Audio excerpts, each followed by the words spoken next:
தென் மாவட்டங்களில் பல ஆண்டுகளாக கிடப்பில் உள்ள ரயில் திட்டங்களை விரைந்து நிறைவேற்ற வரும் பட்ஜெட்டிலாவது நடவடிக்கை எடுக்கப்பட வேண்டும் என மக்கள் வலியுறுத்துகின்றனர்.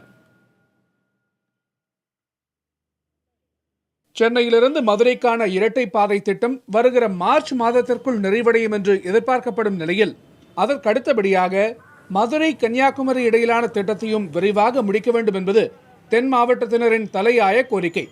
இதேபோல மதுரை போடிநாயக்கனூர் பாதை அமைக்கும் பணியையும் விரைவாக முடிக்க வேண்டும் என்றும் பொதுமக்கள் கோரிக்கை வைக்கின்றனர்.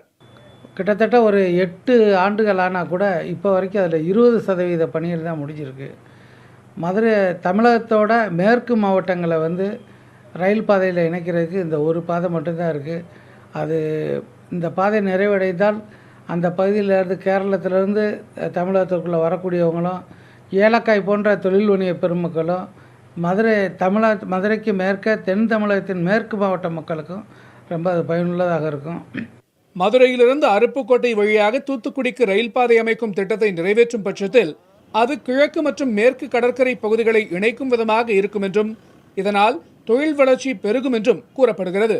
2011-12 பட்ஜெட்டில் மதுரை அருப்புக்கோட்டை தூத்துக்குடி அந்த புதிய வழித்தடம் அறிவித்தாங்க. நிறைய புதிய ரயில் பாதைகள் அறிவிக்கப்பட்டிருந்தாலும் இது ஒன்று மட்டும் சீக்கிரமாக முடிக்கணும் அப்படிங்கிறது தென் தமிழக மக்களோட கோரிக்கை.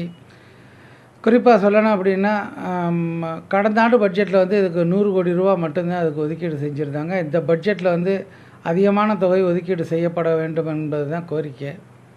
தென் மாவட்டங்களின் மையப்பகுதியாக திகழும் மதுரையில் இருந்து முக்கிய நகரங்களுக்கு கூடுதல் ரயில்கள் இயக்கப்பட வேண்டும் என்பதும் இந்த பகுதியினரின் கோரிக்கை.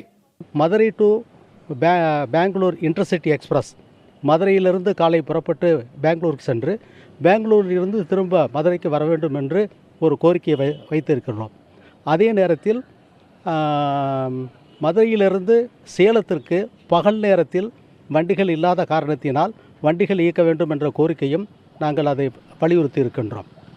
ரயில்களில் கீழ் இருக்கைகளில் செல்ல கூடுதல் கட்டணம், பண்டிகை காலங்களில் கூடுதல் கட்டணம் விதிக்கப்படும் என்பன போன்ற தகவல்கள் வந்து கொண்டிருக்கும் நிலையில் இவற்றை நடைமுறைக்கு கொண்டுவரக்கூடாது என்றும் ரயில் பயணிகள் சங்கத்தினர் கோருகின்றனர்.